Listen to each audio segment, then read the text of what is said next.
We're back. Welcome back to another episode of East Got Game, where we give you the X's, the O's, and the insights to the NBL1 East. Thanks for joining us tonight live on YouTube, Facebook, and Instagram is back, Lockie. Instagram is finally working again. Yes. And also remember, you can subscribe to our YouTube channel and follow us on Instagram and Facebook at East Got Game.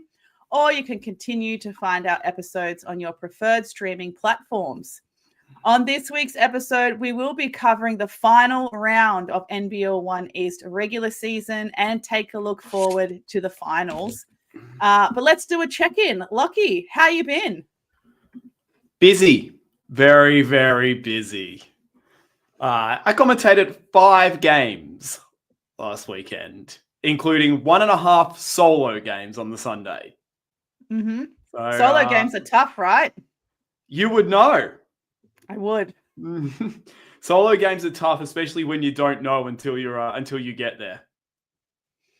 Yes, but you can only do so much. Covering play-by-play and color, and both teams on your own is really, really hard. So you can't be good at everything when you're going solo. You really can't. And I proved as much. And what were some of your highlights from that weekend of commentating 5 games? Well, Lauren Nicholson 50-piece. That was a pretty good start to the weekend. It was good to go up to Manly, tick another venue off the list, go up on the scaffolding with Lucas and watch Manly versus COE because I didn't get to watch either. I wouldn't have got to commentate or even watch either of those teams all season. But to see that. And got to commentate the second half of the Comets versus Albury-Wodonga women's game with Mia Heidi from Penrith. Awesome. Now, was she there watching Katie Jones? Yes. And I spotted her in the crowd. I was like, please help me. And she was only more than happy to come over for the second half. So, that's awesome. Yes. And for those that don't know, how are those two friends? How do they know each other before the East? So they played together in Germany at Marburg. And they also played against Brynton Maskowicz and also I think almost maybe against Lacey Hawthorne over in Germany. So a lot of connections to Germany and NBL1 East. Yeah, two places in the world you wouldn't think would be associated at all, but seems to be this small little community of female basketball players. Yes. Very cool. Very cool. Well, before we get the show started, I also just wanted to apologize to all of our East Got Game followers and fans for me personally being unavailable at such an exciting time of the NBL1 East season. I had some other duties I needed to attend to and didn't have the physical or mental capacity to commit to commentating those games, the podcast, and on top of full-time work, unless I developed a very unhealthy habit that would have kept me awake the entire time. So thanks to everyone for your understanding and your patience. And obviously a big thanks to you, Lockie, for preparing today's episode as well. I did a little bit. I saw you dropped in your notes of your own, so it wasn't all me. Yeah, but you started it. You started the bones. I just fleshed it out a little bit. And before we focus purely on the NBL1 East competition, a quick congratulations to Ruby Perkins, Zara Russell, and Renee Garlop for winning a silver medal at the U19 Women's Basketball World Cup that was held in Czechia this year. Czechia, formerly the Czech Republic. Ruby, obviously, and Renee Garlop, obviously, both from North, and Zara Russell is a Canberra local who's recently been at the COE. And further congratulations to Coach Garlop for winning Coach of the Tournament at the World Cup as well. So the East was on the world stage in the last couple of weeks. And also just wanted to congratulate Izzy Bourne, who's also originally from Canberra, played for the Canberra Nationals last season, and her sister Callie is still there as well. She was part of the Opal squad that won the FIBA Women's Asia Cup gold medal only 2 nights ago. And that was the first time in history that the Opals have won a gold medal at the Asia Cup. So, snaps for the Bourne family. Yeah. The Opals have finally got past Japan. Yeah, finally. Twice as well. Twice, yes. And yes, and then the last little bit of information is that former finals MVP and All-Star 5 Unique Thompson, who was with the Albury Wodonga Bandits in the inaugural NBL1 East season, has signed her first WNBL contract with the Sydney Flames. So in some ways, she's coming back to us. She certainly is, and it's very, very much deserved. I mean, I read she posted that she wanted WNBL after her time in Albury, but she'd already signed over in Russia. So, but now she's back, and now we've got her, and she's playing for my team. Yes, and hopefully we can keep her. Yes, very much so. All right, well, let's get stuck into it. I mean, I have been pretty much away from the NBL1 East competition for the last few weeks between the both U19 men's and women's basketball World Cup. So I've got a lot of catching up to do here with the East. Take me through the headlines from round 15, Lockie. Well, I tell you what, the Manly Warringah Sea Eagles men couldn't have done it any tougher than they did in ensuring their finals berth and their final position of 7th, because I went down to Bankstown on the Friday night there at Bankstown Basketball Stadium, 96-78. Bankstown with 6 players in double figures. You're Hayden Blankley coming off the bench. That's a cheat code. Yeah. But I mean, to be fair, Manly Warringah had 6 players in double figures as well, but just not as high. But then I was actually at Northern Beaches Indoor Sports Centre for the first quarter of the Manly COE men's game on the Saturday, which was on after I commentated the women's game.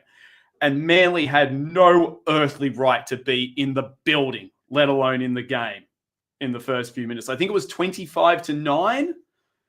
The COE boys were leading at one stage, but Manly, to their credit, they dug deep, they came back, they won it in overtime, 85-77, and managed to secure 7th place with an 11-9 record, owning the split over the Sutherland Sharks. They also beat in a tight one much earlier in the season. And it also sets up a tasty North v Manly Spitbridge stoush in the first round of the finals. But those Manly boys, I mean, pulled it out of the fire. And speaking of finishing 7th, that's because Sutherland, they went from beating Illawarra to losing to Inner West. Will the real Sutherland Sharks please stand up?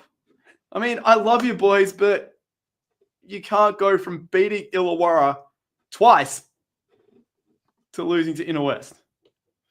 Because their results against other clubs prove they're good enough to take on any of the top 4.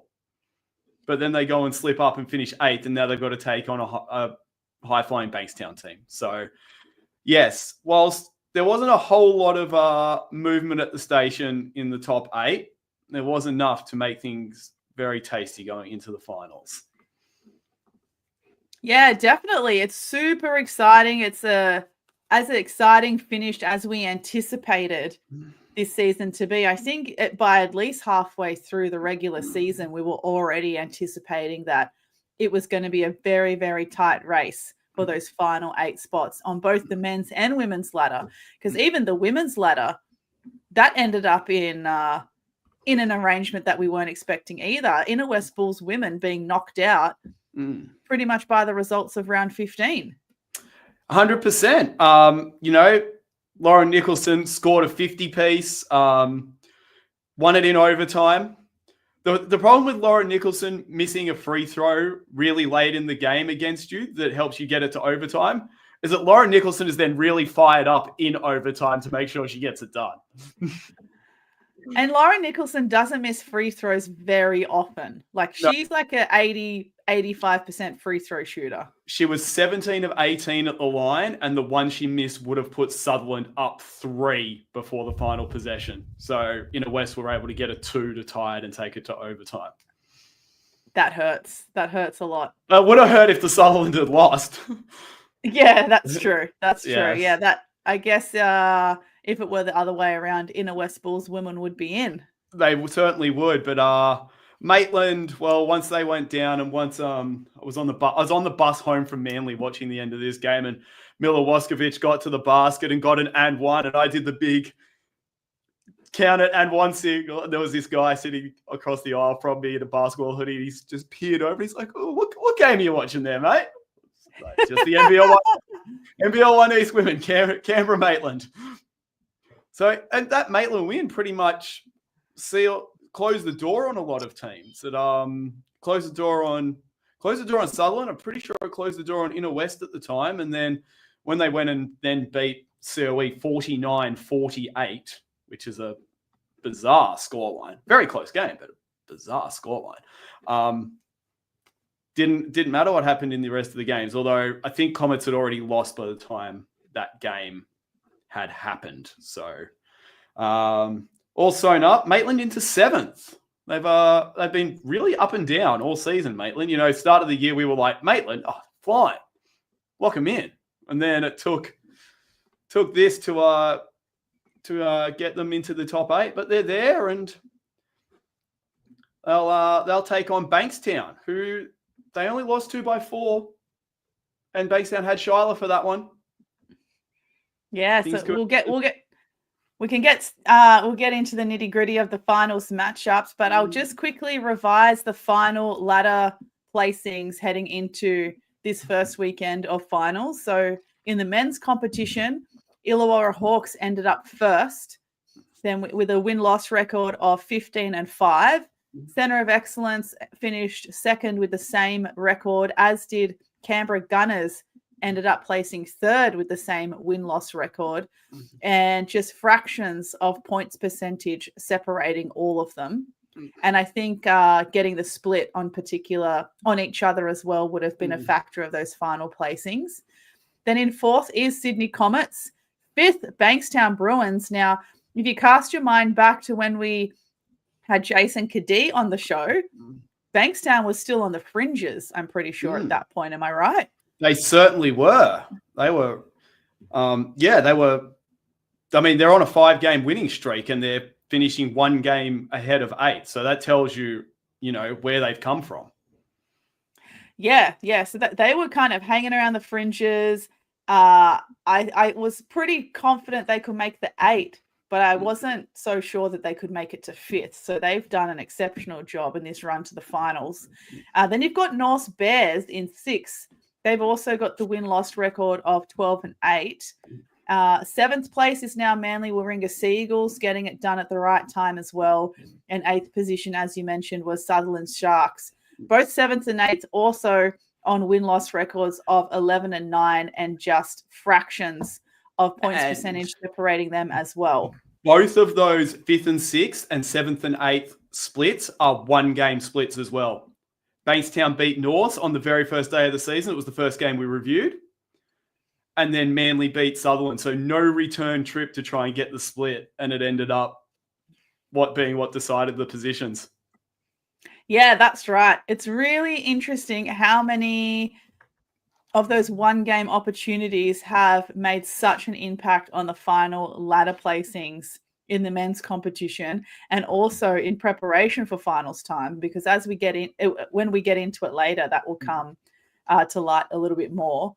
And in the women's competition, the ladder stands like this after the regular season.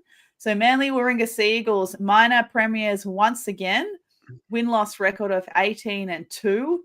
The Norse Bears in 2nd position and Newcastle Falcons in 3rd position. They have the same win-loss record of 17-3. 4th position was Albury Wodonga Bandits. 5th position is Centre of Excellence. 6th is Bankstown Bruins. Again, the same team Now in the women's competition where we were like, oh, they're just on the fringes, but adding Shyla and a couple of other players at the right time saw their season trajectory just continue exponentially, and here they are in 6. Maitland, like you said, have got locked in that 7th position now at 10-10, and Canberra Nationals are 8th with 9-11. So that rounds out the ladder standings. I think, like we said, I think I'm surprised overall that Sutherland, even before Lauren Nicholson, didn't make the 8th given their roster. Yeah. The Sydney Comets were kind of always a bit on a knife's edge. But yeah, Inner West Bulls would have been quite heartbroken to know that, like, pretty much by the end of their game, A, they lost, and then B, knowing that based on the other results, they're out. Yeah, I mean, you go down to Illawarra, you win, and it means nothing in the end because of Maitland's result. Interesting also that Canberra Inner West, the Canberra Inner West tiebreak, that was also a one-time matchup that Canberra beat Inner West by almost 30 in that game, and that was what decided the split between those teams. Wow, there you go. Because even though, that's right, because Canberra and Inner West, 8th and 9th respectively, same win-loss record of 9-11, and Canberra edges in by 0.9% on the point percentage. That's rough. Yeah, and I mean,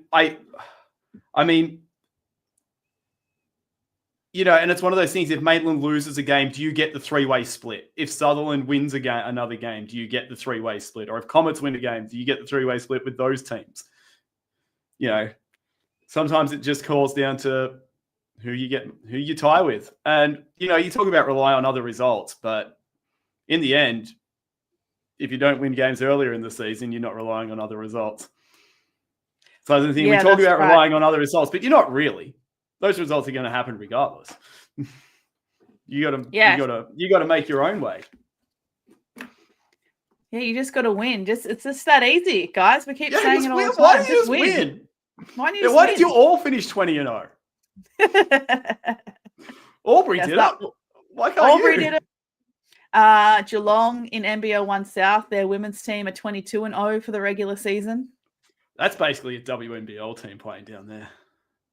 Yes, and I did joke with Sammy Mack saying, you know, watch their coach get coach of the year because they went undefeated. I'm hoping that enough time has passed for that joke not to sting. He took it well. Okay. Okie doke. So,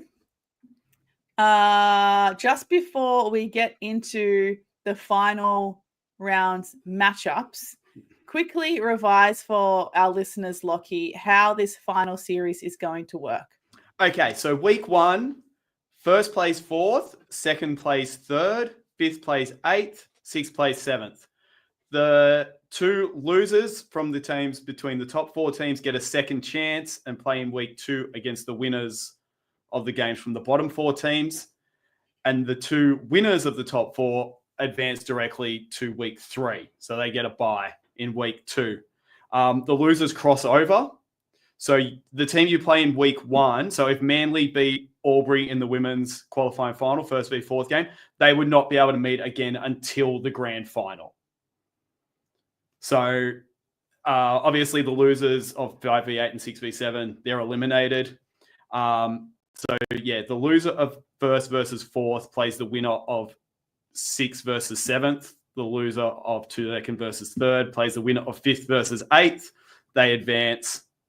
And then obviously the 2 preliminary final winners see you in Penrith on August 16th. So I guess for people who follow multiple sports, it's exactly the same format as the AFL and NRL finals. Beautiful. That sounds good. That makes it really exciting. I actually really like this format for that reason, because it builds the excitement. We know finals time basketball on paper is the same as regular season, but like spiritually, atmospherically, psychologically, it is very, very different from the regular season. Anything can happen. So I really like this type of format. It makes it super exciting, gives teams a second or third bite at the cherry if they're peaking at the right time. I think the two main things that change finals is, one, how do you deal with the pressure of potential elimination? And secondly, you never have that week where you play a team that's down the bottom of the table. Yeah. Every game is against a top 8 team. So you don't get those perhaps easier weeks. It's real cream of the crop. It's higher stakes, tighter competition, more to gain, more to lose. Roll of the dice. We love it. We certainly do, which is why I'll be there. That's why you will be there. Yeah. And as always, I sometimes reference my regular life and feelings to moments on RuPaul's Drag Race, and this is what I've prepared for this finals time. Oh my God! Oh my God! Oh my God! Yeah! Oh my God! Sums it up beautifully. I love it. Courtesy of Raja O'Hara, depending on your accent. Yeah, that's how I'm feeling. That's how I'm feeling about the whole thing. And that's just going to get higher and higher as we get deeper into finals. So let's talk about these women's finals matchup. The first elimination final is between the Centre of Excellence, who placed 5th, versus the Canberra Nationals, who placed 8th. We've got a, what did you call it? We've got a chaos in the capital, double capital punishment. Yes, because they also play in the men's, which we'll get to later on. Yes, double capital punishment in the finals. Really interesting. I mean, yes, it's a trip up the road, but on both occasions, the away team won in this matchup, which is something I found very interesting. 83-68, COE got the win over Canberra in the first matchup, and then 77-74 on that King's birthday long weekend extra game that they sneak in at the end of round 9. But bit of roster change since then, Squin, perhaps on both sides. Yeah, for sure. And what's interesting about this matchup as well is I feel like they've played each other at like very even marks of time during the season. So they met each other in round 4, then they played again in round 9, and now they're playing each other elimination final. Like it's almost like a routine almost. But yeah, so the COE since these two games, especially the first one where COE won 68-83, they have lost now Jade Crook. She's gone to start her college career with the Buffs. Amelia Darkic as well. I think she's graduated, and Zara Russell has also graduated since then. So there were 3 kind of older players in the COE. Obviously, you know, the ones being now graduated, and obviously 3 leaders of that team. So I don't expect them to be, well, they probably won't, they won't be suiting up of the elimination final. But then have we got any news on Carly McAllister? No, and she hasn't played since July 5th, I'm pretty sure. So that's two weeks out, which is a really, really big out for Canberra. I mean, she's been their star for the entire season. Yeah, she's been like all-star 5 contender the entire season. She's consistently been putting up double-doubles. Pretty sure she does average a double-double. We can just have a quick check. But yeah, that's a big out for the Canberra Nationals, especially in terms of matchups, because Sataya Fagan has been on fire as well all season for the COE. She's just gone away. She was also at the U19 FIBA Women's Basketball World Cup. She should be back by now, not necessarily rested, unless hopefully they've given her this week off in preparation for the elimination final. But who from Canberra is going to be able to match up with Fagan if McAllister's not there? I mean, it's really tough. Carly is I mean, do you want to play? I mean, just throw Callie Bourne or someone like in there to play a bit bigger or something like that. You need someone who's mobile. Like Got really Abby mobile. Kettles. Abby Kettles. I mean, Kettles is the second leading rebounder on the team. I mean, they've been starting Elise Finney, but I think it's a difficult one. Yeah. I mean, it's just that matchup would just be it's so massive. I mean, it's not also, who goes on Fagan, but then on the COE side, who's up against McAllister, and, it's, they can guard each other and see who takes who out of the game. Yeah. So, McAllister was averaging 20.29 points per game and 13.94 rebounds per game. So an impressive double-double, not just your regular 10 and 10. That is a solid double-double. I think the match who's going to match up on Fagan is a big question mark. Maybe Nationals throw a little bit of a zone, bit of a 2-3, bit of a 2-1-2 to help counteract that. I mean, things I've seen recently just in terms of teams being shorthanded in general, whether it's been big names out or a lot of players out, has been throwing a zone at oppositions. If you can't get the matchups 100%, how you want them, just, throw a zone out there. And sometimes also, I think it's been a little bit of trying to stay out of foul trouble when the rosters have been really short. But I think it's a really good idea. Though that's going to be an interesting one to watch. If you had to pick a winner for this game, who's winning this elimination final, Lockie? Fagan back, no McAllister, as we know. COE. But I think I'd go COE if both rosters were full strength.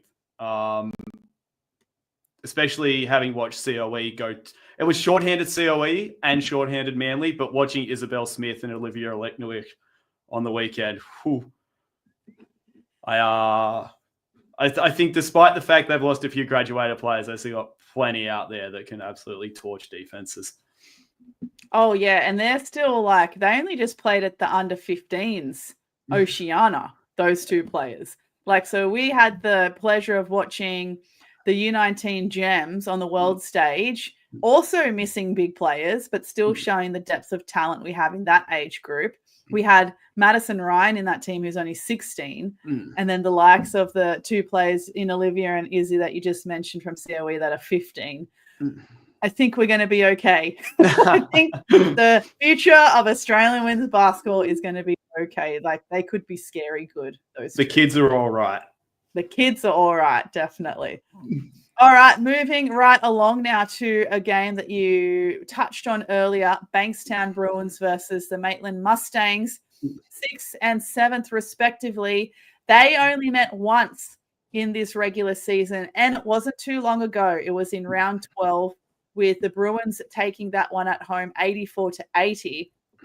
Shyla Hill did suit up in that game and just stuffed the stat sheet as you would expect. So question mark if she's going to be playing, given that we saw on her Instagram account a few weeks ago she's in a knee brace. But the Stangers are on a roll. They are in a kind of interesting way. I mean, they've won 3 of their last 4. But then they only scored 49 against COE, but they managed to win only scoring 49 somehow. So make it make sense. But as you mentioned, Shyla Hill stuffing the stat sheet, 23 points, 7 rebounds, 6 assists, and 4 steals in that game, in that 84-80 win. So that's the kind of performance where you can say, without her, they don't win that game. And I mean, that is the entire question mark about it, is will Shyla be there? Because I mentioned a couple of weeks ago, the stats of Bankstown's offense are just astronomical. Even going from the jump from Jada Rice and Juju Redmond to having all 3. I mean, they're good with just those 2, but when Shyla's there, it was absolutely electric. And I mean, I still think Bankstown are good enough to get the win even without Schuyler against Maitland. I think Jada Rice definitely has the size advantage in the paint over both Hunter and Newbert. Be interesting to see who they actually match up there, because it'd be nice to use. Hunter's. They both got pretty good foot speed, do Hunter and Newbert. But I like the other matchup that you've written down is Juju, Redmond, and Miller Woskovic. Two athletic, long players that I don't think we don't have a lot of players who play with that length in those positions, especially, and they probably will match up against each other. Yes, well picked up there. That's exactly why I wrote that matchup down in our run sheet for the night. It's the length, like Miller's length, I think cannot be taken for granted, because she is quick, she is long, she is athletic, and she has great anticipation on defense. So I think if Coach Granger gives her that defensive assignment of Redmond, she's going to do a really good job of trying to lock her down, or at least limit her, not so much just limit her scoring ability, or just make life really hard for Redmond and have to really work for her shot. So that's one matchup I'm really keen to look out for. I think Hunter will likely take Jada Rice for most of the game. Versatility is great to have up your sleeve to be able to switch Newbert as well. The only thing I think both of those players need to be careful of is foul trouble. We don't want to don't want the likes of Hunter or Newbert getting into any early foul trouble, having a defensive assignment on Jada Rice. And just statistically for the Stangers as well, you've got the likes of Riley, Newbert, Hunter, and Plater. I think Miller, Plater's out. Plater will be out. What have I missed? Did she not play on the weekend? Let me check. Because she was out. I probably should have checked the. That's okay. I can see Coach Granger did tune in on Instagram Live. So if you're still watching, Will, and you can give us any. She'd been out for a while, but I was too busy watching the game to actually check the stats. That's okay. But you've got those other big three in Riley, Hunter, Newbert. Oh, big four with Miller.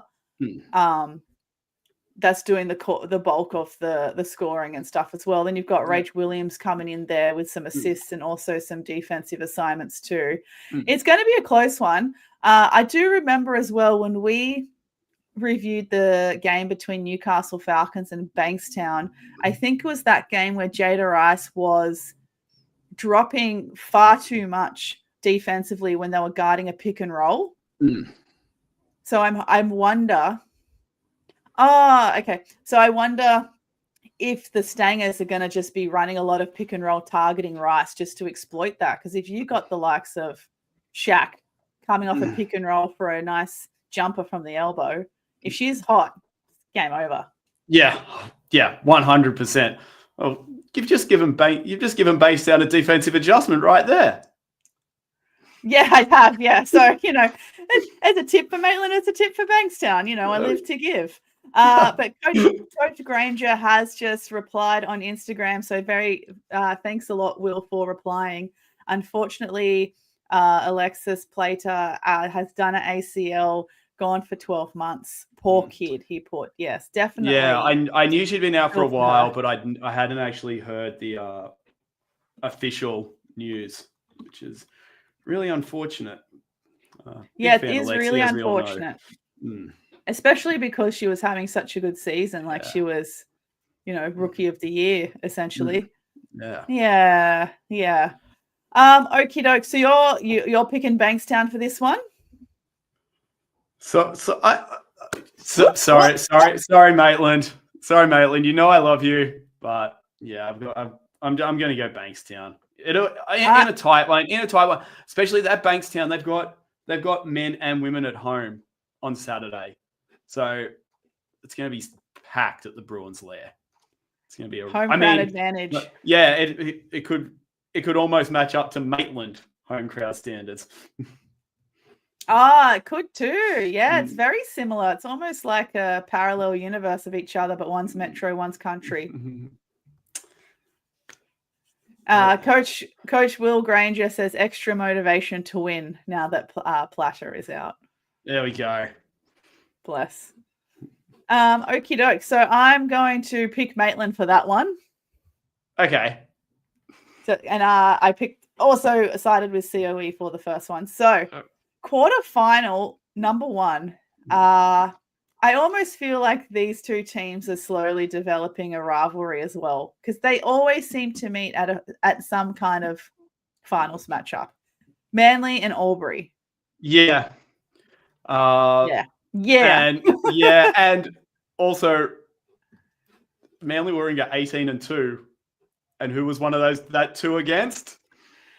Albury Wodonga, that's right. So they met each other only once. Again, another matchup where they've only met each other once in the regular season, and they met all the way back in round 3, where Manly played Albury in the hideout and lost 85-78, and it was only one of 2 losses that Manly have suffered this season. Oh my gosh, Lockie, this is going to be a barn burner. It 100% is, and I'm just looking back at the rosters for that game. The only really big name I can see missing is probably Annie Henderson for Manly Warringah. Just about everyone was there. At least the starting 5 was all there for Albury Wodonga. As you mentioned, these teams, they're starting to develop a little bit of something. I don't know that it's quite at the Canberra-Maitland men stage yet, but as I say, if they keep facing each other in big games, it'll get there.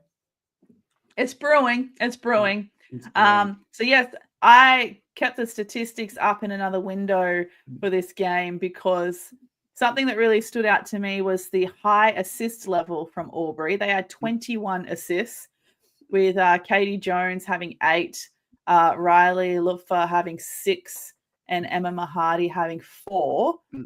They also had a pretty limited bench that game in round 3. No Mellington, no Rice. And for Manly, I would have expected them to win the rebound count this game, but Manly lost the rebound count 49-41. And probably didn't have the best day from the 3-point line. They only shot at 29%. So that's very unlike Manly as well. But I mean, at the moment, all they do is win, win, win. So that performance from round 3 is long gone. Oh, 100%. I mean, the thing is, when you have a 17-game win streak, or is it 17 or 16? Regardless, it's not like you can say it was all against bottom of the table teams. You've played just about everyone at this stage. So I mean, this game will serve as a point of optimism for Albury Wodonga, but for Manly Warringah, it is ancient history. They don't need to worry about, we got to get revenge on Albury Wodonga for beating us. It's just like, no, it's the 1v4 matchup in the finals. You don't need any more motivation, particularly with what they're doing. And I mean, you mentioned Manly Warringah's 3-point percentage, and I mean, you come into a game where Riley Lupfer shoots 2 of 9 and you don't take advantage of that. And you don't get many games where Riley Lupfer's shooting 22% from 3-point range. So if something like that happens again, Manly Warringah got to take full advantage. Yeah, definitely. And this is the Manly Warringah team who still were able to have a convincing win over North without Alex Delaney and without who else was missing that game. But it was a big win. It was a big win. It was a big win nonetheless. Yes, and not just on the scoreboard. It looked convincing as well. Yeah, that's right. Yeah. It looked. Yeah, it was. It's going to be tough to pick this one. Albury have won the last 3. As you said, Manly have won the last 16, 17. I think I'm going to... Now, disclaimer. When we make these picks, everyone, it's not personal. It's just drag. Quoting RuPaul's Drag Race.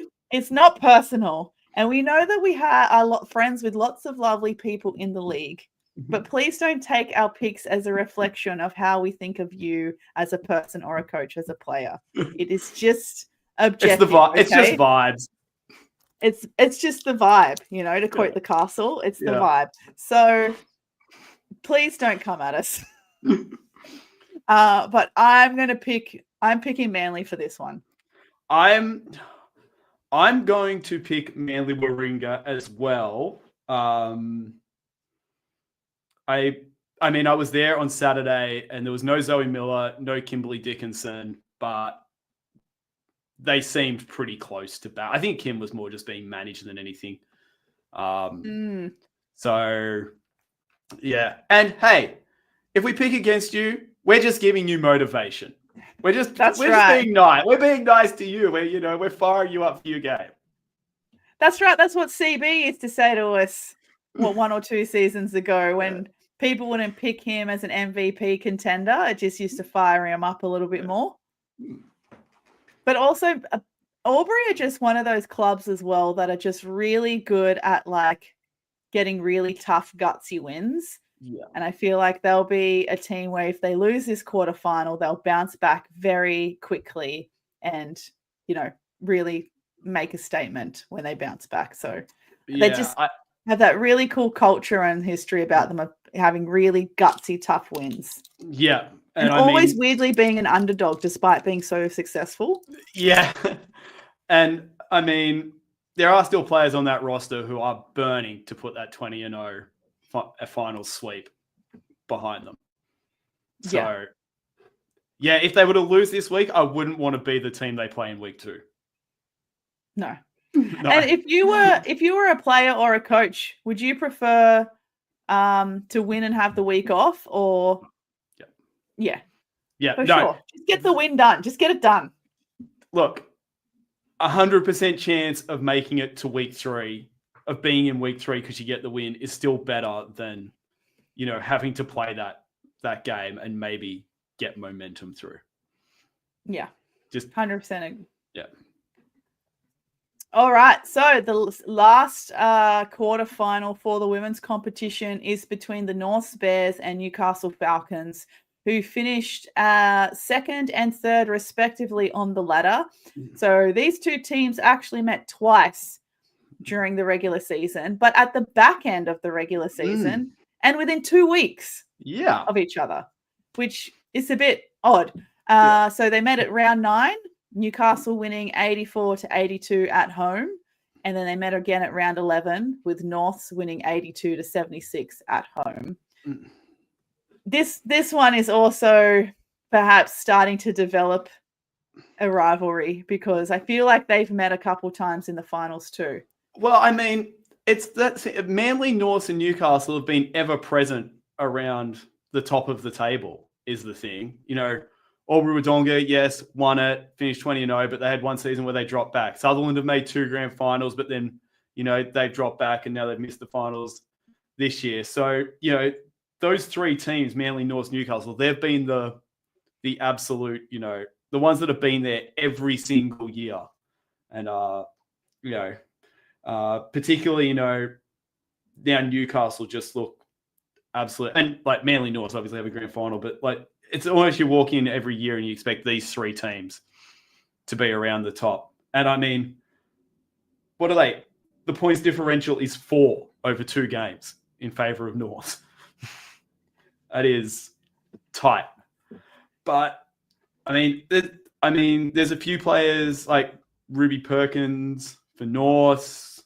Apparently Sophie Brennan played on the weekend, which I wasn't expecting because I'd heard that she was done a few weeks ago. I thought someone told her she did an ACL. I don't know. I heard rest of the season. I didn't hear what. Yeah, you're right. You're right. We did hear rest of the season. We didn't. That's right. I think when I hear rest of the season, I just assume ACL because. Well, the problem is when there's only ACLs 3 weeks been- left when there's only 3 weeks left in the season, that could just be like a slight twinge.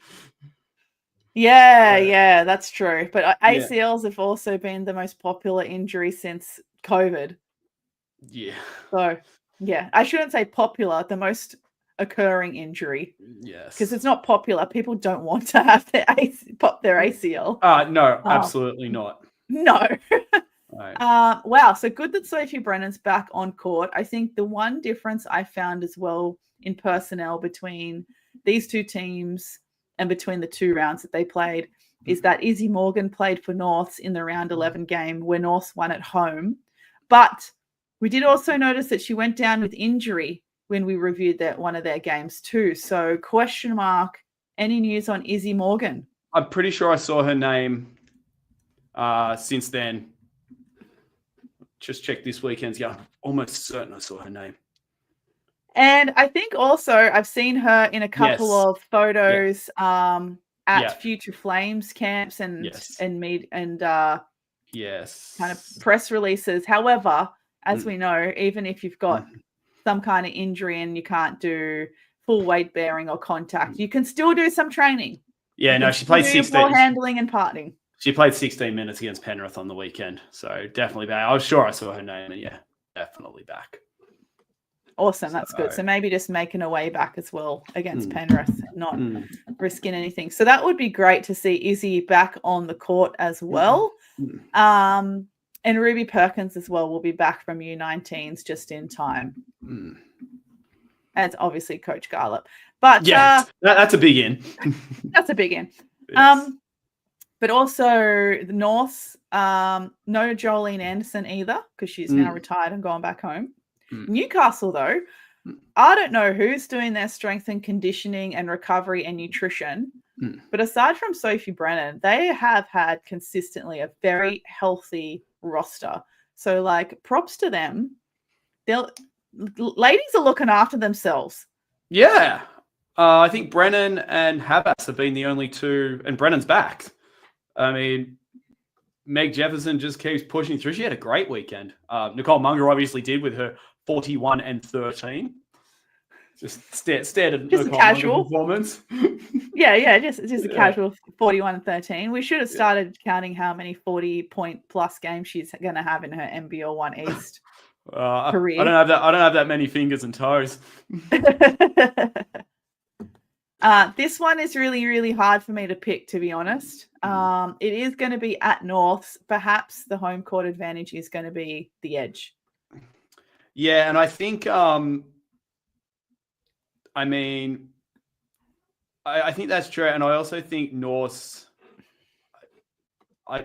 it's just, I know they lost to Manly, but I just feel like they're primed at the moment to get it.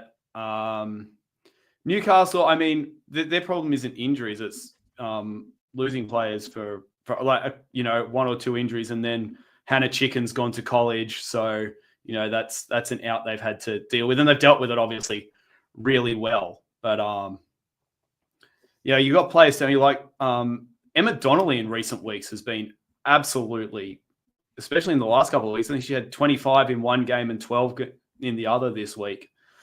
Players like Peggy Shell stepping up, and then you've got, Morgan, Bygate, Wills chipping in off the bench. I think North's in a tight one here. But as always, the Munger factor is it's because we know that she can turn any game on a dime. Yeah. This one is a really, really tight one. But yeah, just going back to Peggy Shell as well. She's someone who's been in the NBL1 squad for a while. And admittedly, I've never watched her play youth league. So I was really keen to see what she could do. And now she's just having this breakout season. I was like, okay. This is why we should get excited for Peggy Shell. Do not sleep on Peggy Shell. It's funny. I went down to Sutherland, had a bit of like a youth league blitz before the season, and Sutherland were playing, but I already know everyone at Sutherland. So I went and watched Comets and North's Youth League play out on Court 3, and Ruby Perkins and Peggy Shell were playing. And Ruby was just throwing dimes to Peggy for fun all day. And the Comets players come off court, and they're like, what are we doing? We're getting smoked. And the coach is just like, that's Ruby Perkins and Peggy Shell. They're going to do that to literally everybody. Don't worry about it. Yes, I don't feel too bad, but like it was like he basically said, if you take them out of the game, you're doing great. And to be fair, they were. But Ruby Perkins in Youth League, I mean, in Youth League preseason, no less. What do you expect? So yes,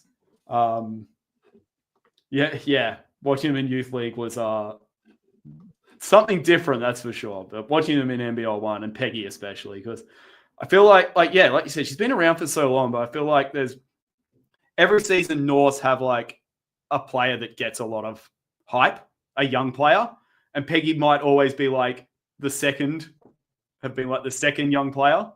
So she doesn't get as much hype as everyone else, but now she's just blossomed into a startup. Yeah. She's been great getting on the boards.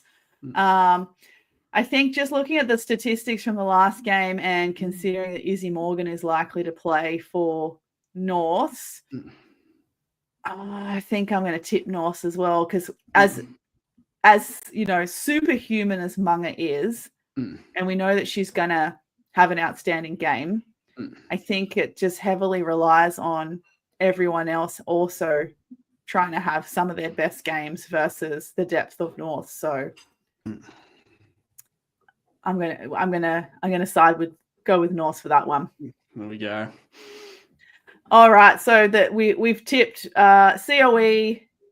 You've tipped Bankstown, I've tipped Maitland, we've both tipped Manly, and we've both tipped North for the women. So can't wait till we're proven wrong in a week, though.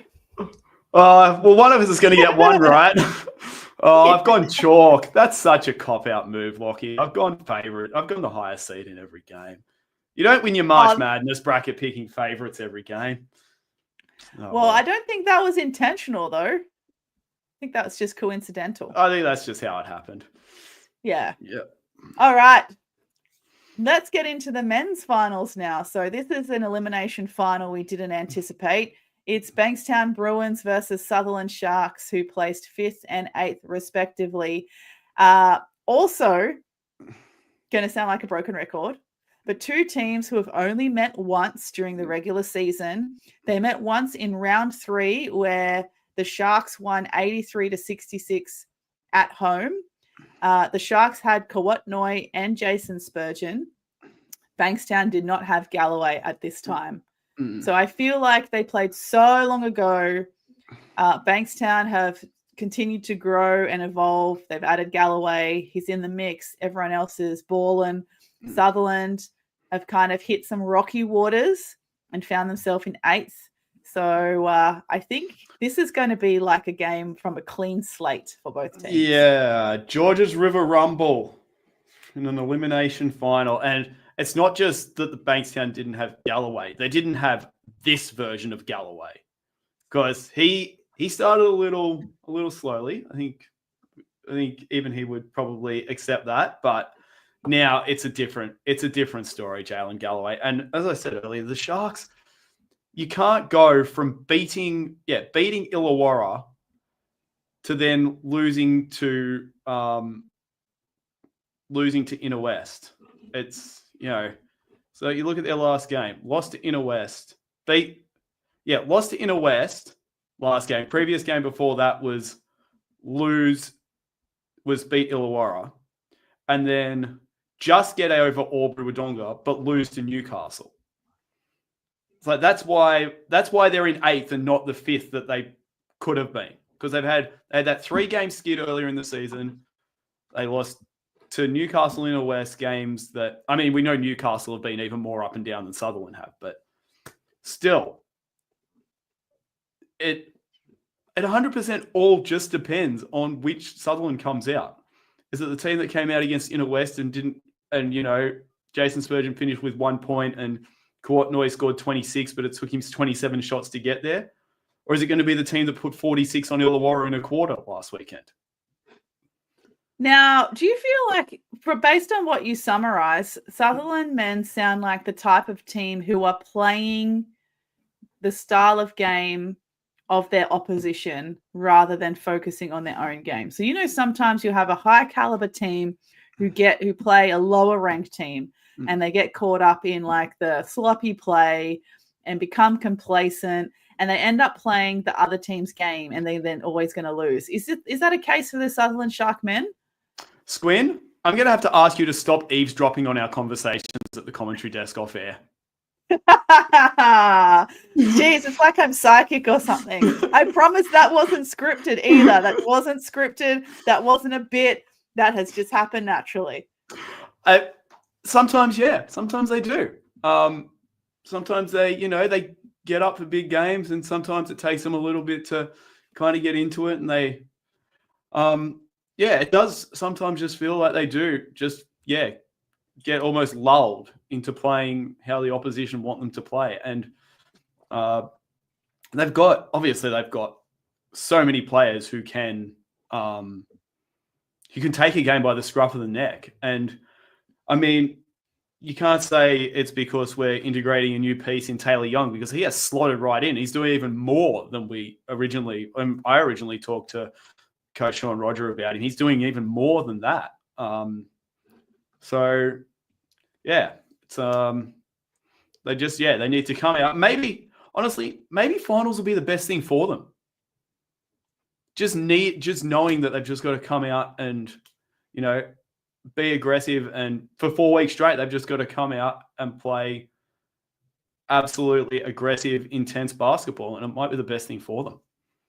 Yeah, they have to rise to the occasion in the same way that they played the high-caliber Illawarra Hawks and rose to that occasion and won twice.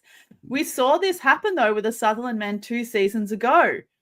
They also just made finals. They happened to rise to the occasion. Their chemistry was on point at the right time. They ended up with a championship.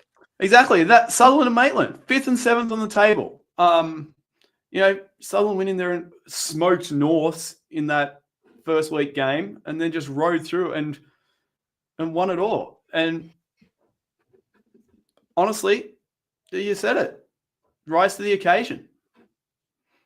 But yeah, that game where 2 seasons ago where they smoked Norths in that elimination final, that was like scary. They were scary good. Yeah. So hopefully the Sutherland Sharks will bring their scary good game against Bankstown Bruins, but Bankstown are also just going strength to strength to strength.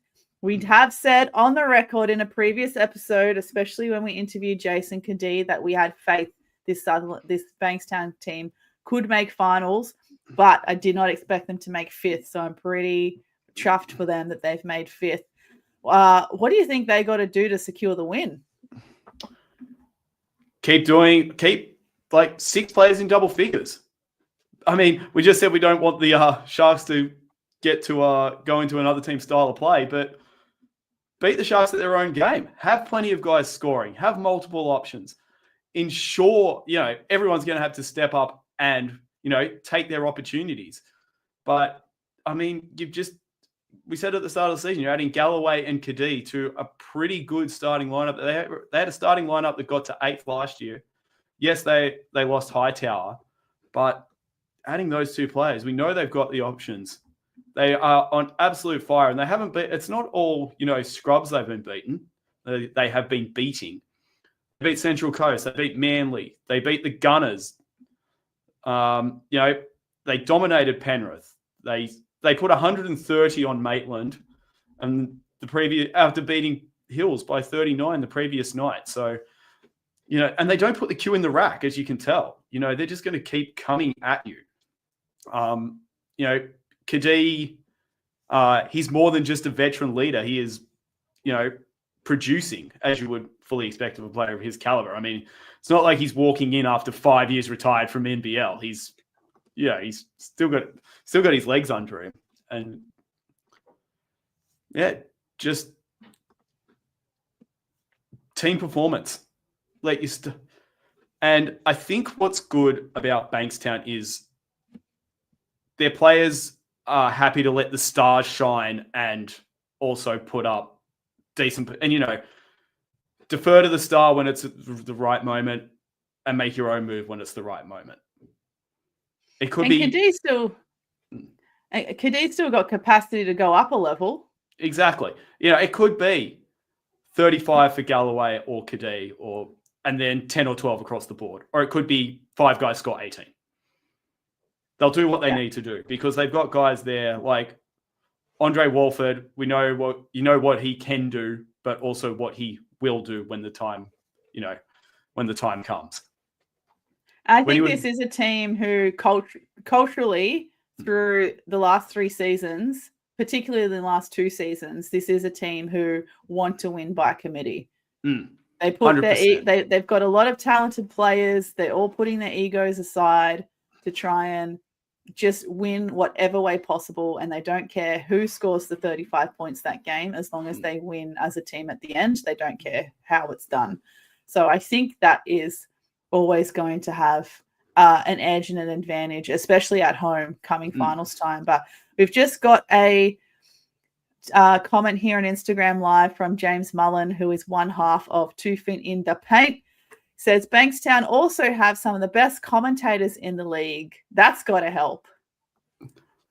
But I guess. But if Sutherland were at home, they'd win. Yeah, by that logic, if Sutherland were at home, they'd win. Yeah. Yeah. Okay. Yeah. I think that's a forward and backward, a bi-directional compliment. Yeah. All right. I might have to take my spare headset down to Bankstown and try and barge my way in that case. Well, I mean, look, from experience, commentating with a panel of 3 when you've got a good play-by-play, like someone like Caleb, can be really, really fun. If you just assign a team each, you can be the Sutherland Sharks expert. SJ could be the Bankstown expert. You've got Caleb in the middle to moderate. I reckon that's a pretty great lineup, given that you are the home commentator for Sutherland. SJ has been the home commentator for Bankstown. Name a better trio. Can't do it. So make it happen. I've already put my feelers out around the way, so I can't commit to anything yet. I do have the weekend off because as we will get into one of the other games later. Oh, okay. Of course. Well, let's roll on. Now, are you willing to take a punt on who's going to win this game between Bankstown and Sutherland? I like being able to go to Sutherland Basketball Stadium, so I'm tipping the Sharks. Very good choice. I'm going to tip Bankstown, and I hope I don't jinx them. I really hope I don't, because I really want them to have that dream run and win. So let's go. Let's go, Bruins. Okay, next elimination final in the men's competition is the North Bears and the Manly Warringah Sea Eagles. You cannot write a better script. Who came 6th and 7th, respectively, in the regular season. Come on. Talking about rivalries. 100%. The Spitbridge Stoush. And they've, they split it this year, so 1 apiece, round 3. Who'll get it? It's been really interesting because, there's been big performances in both games. Mason Bragg went off massively in the Manly win. He had 19 points, 10 rebounds, 7 assists, 5 steals. And then when Norths won, Hunter Goodrick had 27 and 17. But you know who was solid in both games with 20-plus points? Preston Purifoy. Oh, interesting. Because he's sometimes been, a little bit up and down. Sometimes doesn't get enough touches in a game to give him scoring opportunities. Sometimes isn't hitting it from the arc like he normally would. But if he's consistent against Norths, that is a big X factor for Manly. Sorry, who was the other Manly player that you mentioned before? Mason Bragg. Oh, sorry, you mean Quicksilver. Yeah, sorry, Quicksilver. Oh, yeah, sorry. Thinking of the same guy. Yeah. Yeah, oh, man. And Mason Bragg, he obviously consistently an excellent performer, both seasons back-to-back now for Manly. But something about him this season, he's also just gone up another level. I feel like he's playing with a lot more desperation and a lot more to give. Have you noticed the same thing? Yeah, I think there's a little bit of unfinished business up there at the Eagles' nest, and I think he's he certainly knows that he can. I mean, especially you're the star, you're from interstate, you're running the show at the point. You really want to try and lead the team to victory in more ways than one. So I definitely think he's definitely up for it, and they had to do it the hard way just to secure this spot, Manly Warringah, but they got there in the end, and I'm really looking. I hate to say, I really want Manly to win it, or I really want North to win it, because I think they both have reasons to watch them make a deep run, especially with North, with like Austin Patterson coming in later. I'd like to see them make a deep run, but I think Manly, they do have a bit of unfinished business from last year, and having brought back, I mean, Matty Eldridge is back. I legitimately sometimes forget he's an import. Bragg's back. They got Purifoy there instead of Harper, but for the most part, there's a lot of players there that have been around for a while now. Yeah, so just going back to their regular season history as well. So they played in very early, round 2, where Manly won at home 80-61. Then in round 12, they played again, and North won at home 90-79. And that's when Austin Patterson was in the rotation by then. And he had 17 points and 10 assists in that particular game when they won. Norths have won 4 of their last 5 games. Manly have won 3 of their last 5 games, including the huge win over COE. Norths are coached by Tom Garlop. Manly is coached by Tim Hill. I mean, we can't split this anymore. No, we cannot. That is elite coaching, and it's just so close. Okay, James Mullen has said on Instagram Live, he feels that Goodrick and Patterson have been incredible for North, but the North secret sauce is their guard depth with Jung, Robbie Moore, Waiter, and Weinstein. I definitely think that is a talented pool of guards there for Norths. Waiter particularly, and Jung particularly, being anchors for the team when North start to go a little bit wayward. Interesting to see what version of Iggy Mitchell we're going to get on the day as well. But I think in terms of when you go for guard depth, pound for pound, how much are those guys from North contributing at the moment? Because I know I haven't really watched this North team since the start of the season, because they were a little bit shaky for me for the first half of the season, and I haven't watched a lot. So how have the likes of Jung and Moore been producing? Well, I mean, so far, Moore, Jung, and Waiter all sit between 17 and 25 minutes a game, and all average between 6.7 and 8.2 points per game. So it's pretty even spread across the board as to what each of them contributes. I will say Matty Waiter, though, puts up more than double the assists of either of the other two.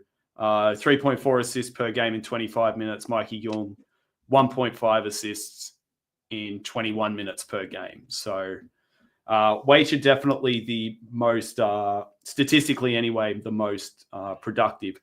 And also a pretty solid defender. But, I mean, the guard depth is there. Definitely, 100% agree with you, James. But it's pretty evenly spread. So it's not like they have, 2 of them playing 30 minutes a night and you just reach in the back pocket when you need someone. They're already all deep in the rotation, apart from maybe not as much Weinstein. But, I mean, Manly aren't, they're not exactly running 6 guys a night kind of thing. They definitely don't reach into the bench as much as North do. But, I mean, Jamie Munro has been on a flyer recently. I've seen him have a few double-figure games and really step up in recent weeks. So, yes, I think North's guard depth is certainly a tick in that column for them over Manly Warringah. I don't know if it'll be the ace in the hole, but it's definitely a nice to have. Yeah, and I think also between Waiter, Jung, Moore, I think the matchups from Manly against those three, I think Manly may have a bit of an advantage. Please correct me if I'm wrong as well. Manly may have a bit of an advantage in terms of size and length. So I wonder if that's going to give them an edge as well in terms of rebounding count and things like that too. Definitely. I mean, yeah, it's North's definitely got the quickness, and yeah, Manly, yeah, definitely got the little bit of the size and speed advantage. So when it comes to picking a winner out of this one, I think it's okay to sit on the fence for at least one, and that's what I'm going to do for this matchup. I'm sitting on the fence. I can't pick this one. Who are you gonna go with?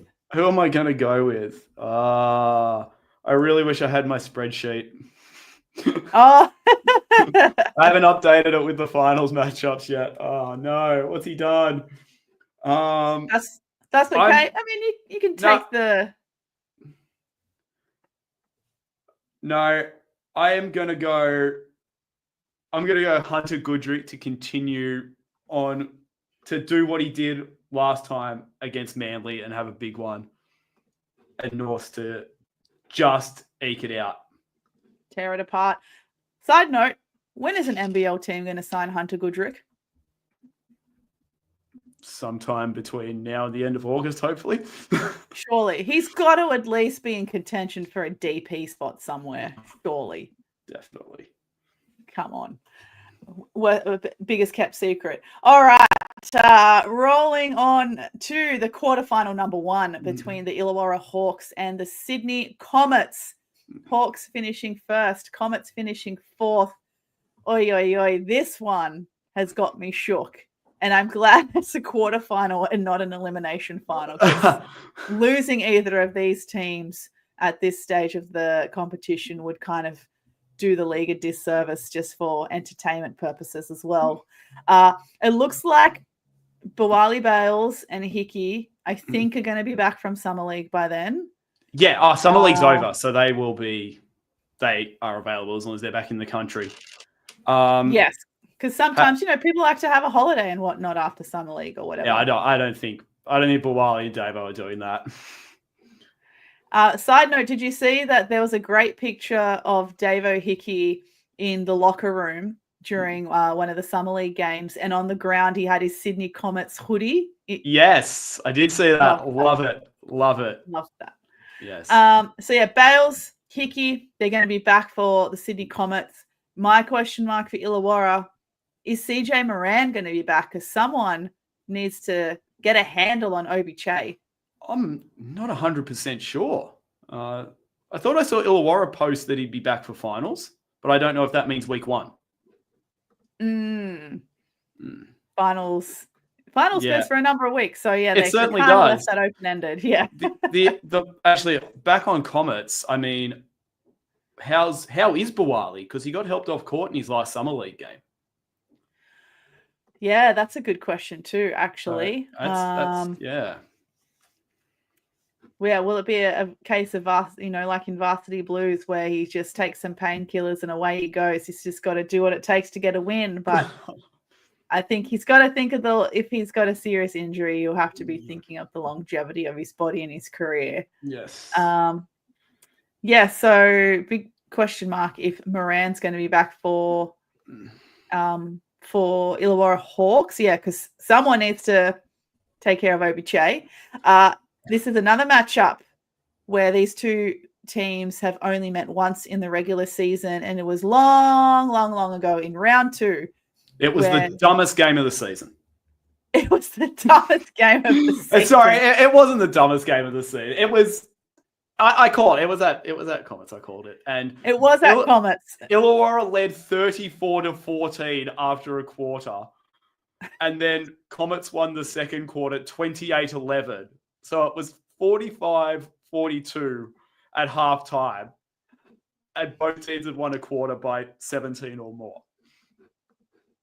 Yeah, it was almost like they got in the group chat and did that by design. It's like, oh, do you want to make this really interesting? Let's do it like this. And then the second half will really play. Yeah, it 100%. felt like that a little bit. It was a ridiculous game. But Comets, Comets early season without Bawali and Davo is a little different to Comets late season without Bawali and Davo. I felt they were better in early season without the pairing than they have been after they've left. But of course, none of that matters if they're both there, because we saw what they did in the few weeks when they were both there. Yeah, I agree. And Illawarra didn't have Lockie Dent either in round 2, so that's got to be, that extra secret sauce there for Illawarra Hawks. But yeah, round 2, again, like we said with Bankstown and Sutherland, it's essentially a clean slate here for Illawarra Hawks and Comets. They've both gone through roster changes. They played so long ago. This is just like a brand new game of two very newish or different teams. Are you confident with picking one or the other? I look, honestly, this is not just I commentate for Comets thing. If Bawali and Davo are there, I'm going with Comets. Honestly, I'm going Comets too. Even though I have picked Illawarra Hawks to win the whole competition, I think in this matchup on this day, I think it's Comets because, Bawali and Davo are going to be back and they're going to be rolling and on a high from Summer League, as they should be, because they deserve it. That's going to be infectious, hopefully. Hopefully, it will keep egos in check, though. If egos aren't in check for either team, they're going to be at risk of losing. I think if the Hawks don't have Moran to take care of Obi Che, that's going to be an issue. And I worry that the Hawks are going to be a little bit too casual coming into this game and just get blindsided. Big call, Squin. The Hawks do have one big X factor, though. Blanchfield? The bar overlooking the court. Oh, gosh, of course. I haven't factored in that this is going to be at the Snake Pit. Oh, oh, my gosh. Especially with Bawali and Davo having history of playing at the Hawks. I mean, Davo's going back to the Hawks for the NBL season, right? I did not factor in the home crowd at the Illawarra Hawks. So, that is tough. And two pretty good coaches as well. I don't know. That's tough. And because that is question mark over Bawali if he got helped off the court with an injury. Or I think I'm still going to go Comets. There we go. Lock it in. Lock it in. Okay. We got there in the end. Again, excited to be proven wrong next week. And the final quarterfinal is the second game of your very appropriately titled Capital Punishment between the COE men and the Canberra Gunners, who placed second and third respectively after the regular season. They have played twice in the regular season in round 4 and 9, similarly to the women's teams that we previewed before. Canberra winning in round 4, 91-87, and COE winning in round 9, 85-75. Lockie, some personnel changes as well, perhaps for COE ahead of the quarterfinal. Well, has there been news in the last week or just in general? I think in general, like for me, I had question marks over Furphy and Fennell because I know Furphy is due to go to college because he's going to UConn. So I thought, I wasn't sure if he'd left by now. Ooh.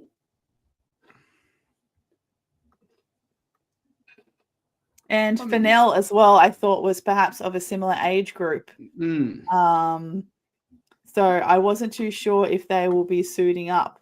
And the other thing is, I know that a large portion of this COE roster just recently played at the U19 FIBA World Cup in Switzerland. But in the meantime, it looks like some of them have again gone to a NBA Global Academy camp overseas, which I think they did last year, but with the U17s. Yeah. We had U17s and then a Global Academy camp, and now heading into finals. So it's a lot of basketball played in a short period of time for this men's program, but I'm just not too sure who's actually graduated. Well, the one name that is there who performed very well, he had 20 points in round 4 and 28 in round 9 and 22 last week against Manly Warringah, Shea Brogan.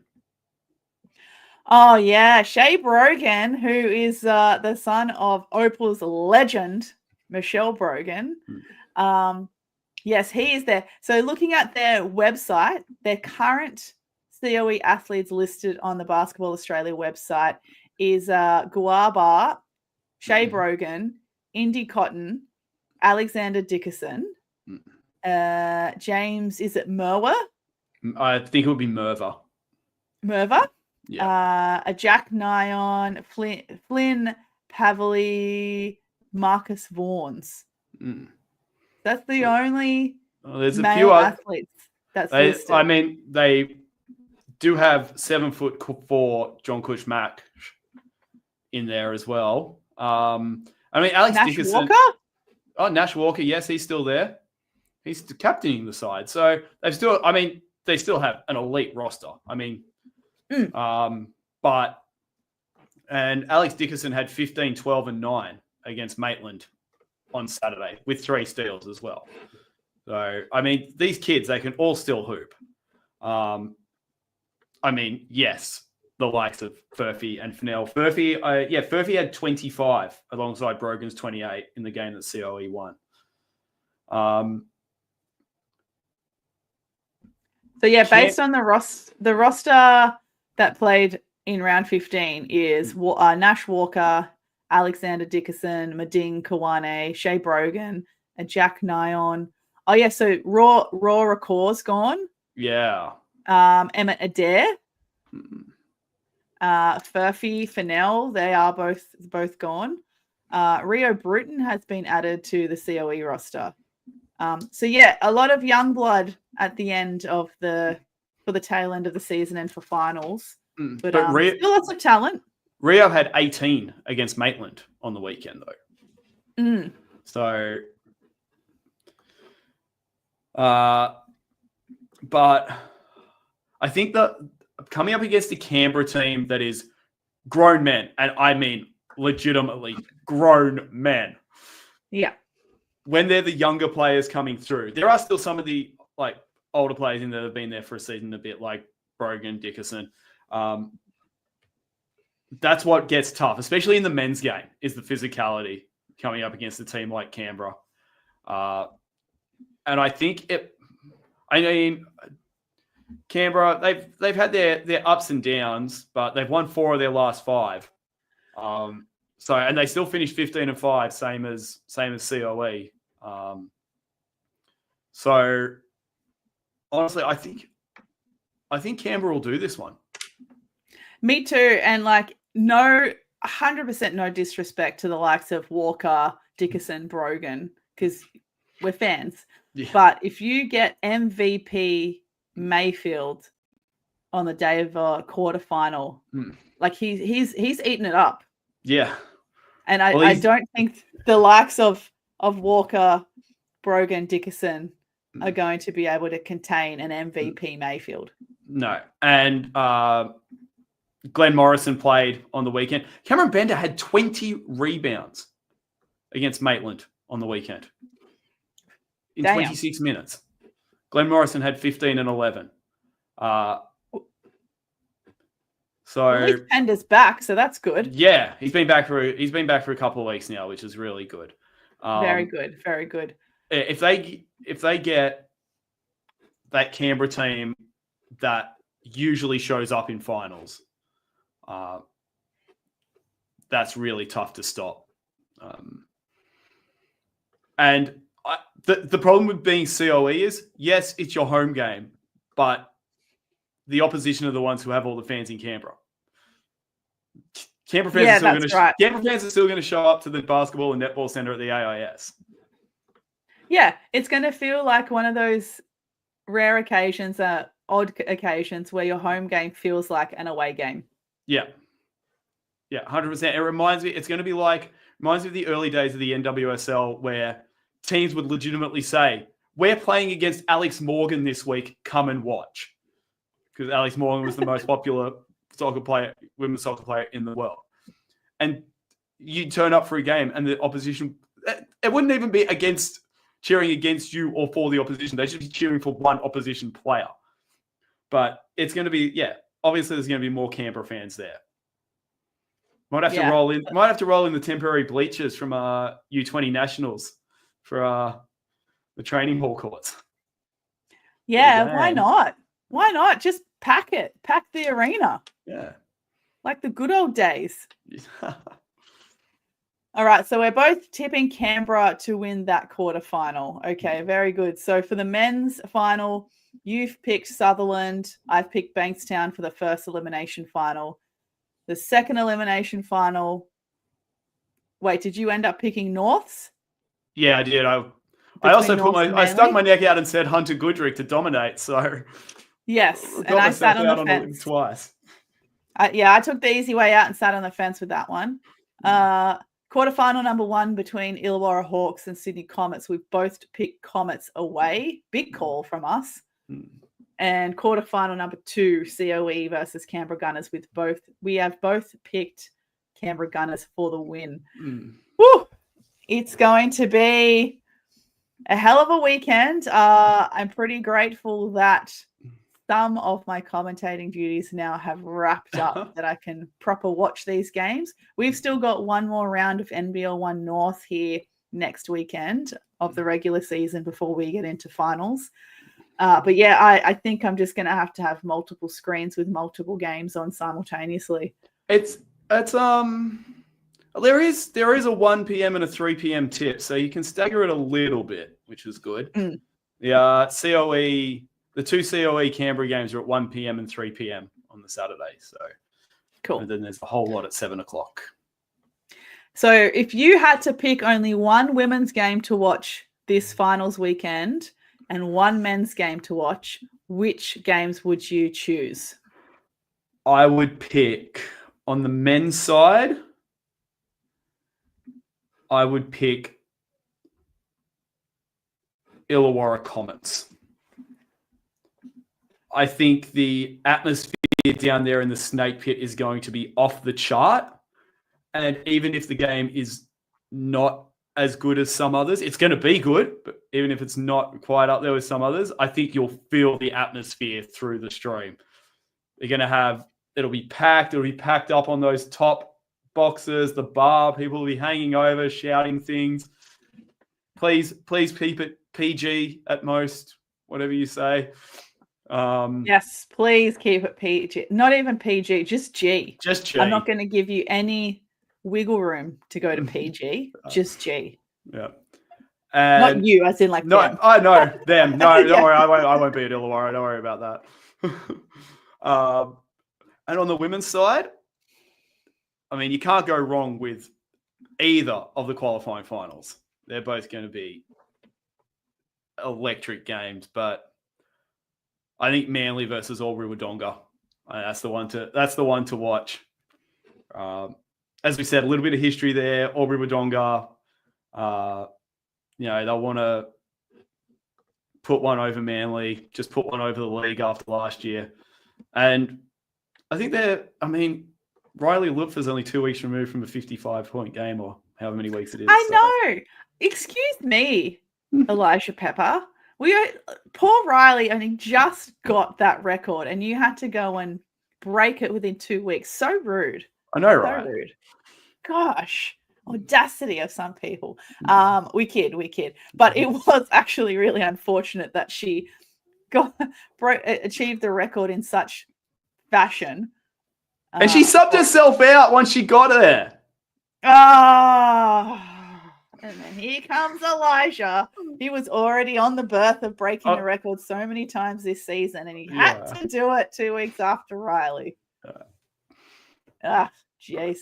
All right. So I would agree with those picks. I just feel like in the women's competition, Manly and Albury is going to just be a little bit more of an interesting game in a sense of, I guess it's kind of the history of the teams, the style of play, the trajectory. Two very good coaches again. Yes. Not that the other games don't have very good coaches, but this game does. No. Yes, of course. Yeah, but I think you're right. Styles make fights, and I think these two teams match up. It's two teams that play very enjoyable to watch basketball as well. Yeah, and I just think the Illawarra Hawks and Sydney Comets game in the men's competition has just got the high stakes and the probably the high caliber of trickery and things that we're going to see that we can't believe in that particular game. So I would agree with those two picks. That would probably be my picks of the litter as well. So there we have it. Do we dare put our predictions on Instagram, Lockie? No. If you want the predictions, you got to watch or listen. You got to watch or listen. Yes. Only the true fans get the predictions. Yeah, I think that's fair. That's fair. Because only the true fans are the ones I want to hear criticisms from. Yeah, that's fair. You know what? I like that point. Yeah. It looks like we've just had a few people join us on Instagram Live. So hello to those that have joined us at the tail end of the episode. But if you can still hear us and you would like to chime in with any predictions for the weekend, or if you've got any questions for us before we wrap up, now is your time to enter it in the chat, and we'll try and get to it if possible. But yeah, like you said, Lockie, while we give people some time to perhaps ask some questions if they feel like it, you mentioned that the NBL1 East finals are held on what date? Saturday, August 16th. In Penrith again? Yes, at Penrith Valley Regional Sports Centre. And I also believe JPL, Junior Premier League finals, are on at Penrith that weekend. So maybe get out there early, watch some of the future stars. Or is that just me? No, go for it. My head went to the logistical nightmare of having so many basketballers and families in the one area, and how much accommodation is going to be able to go around for, and parking and things like that. That's where my head went. No. Well, fortunately, it's all on one day. It's not like Waratah where you do need to get accommodation. You can be in and out on the one day for NBL1 finals. That's true. That is true. And hopefully a lot of the juniors will stick around to watch the NBL1 finals so they can, see the pathway that they're on. We did have a chat here from a question here from Sammy Mack in the chat. Just got home from training. What did you talk about? Well, you know what, Sammy Mack? You're going to have to listen to the episode to find out. I think that's more or less the episode now, Lockie. Have you got any final thoughts? I don't have a final thought. I have a final shout out to an absolute legend, a friend of mine, one of the loveliest human beings I have ever met, and supplier of a St. Mary's jersey to my collection, Jasmine Forcadell, who has announced her, in quotation marks, retirement from basketball, and just went and dropped 31 points in her last game. Jazz, I've known you since you were in New South Wales Country 18s. Just an amazing human, an amazing player, and best of luck with whatever's next, which I'm sure will be art and marriage related. Yeah, so I did see that announcement as well on the Crusaders' social media outlets, just saying, Jazz's retirement, hopefully not for too long, in brackets. So I'm like, I think that's hinting something. But yes, he's wearing my Crusaders jersey in honor as well. But yeah, great little shout out to end the show. Again, thanks to everyone for joining us on East Got Game. It is good to be back. And remember that you can follow us on Instagram, Facebook, and subscribe to our YouTube channel all at Eastcock Game, or you can continue to find our episodes on your preferred streaming platforms. But Lockie, what do we need to remind the kids? Don't sleep on the East.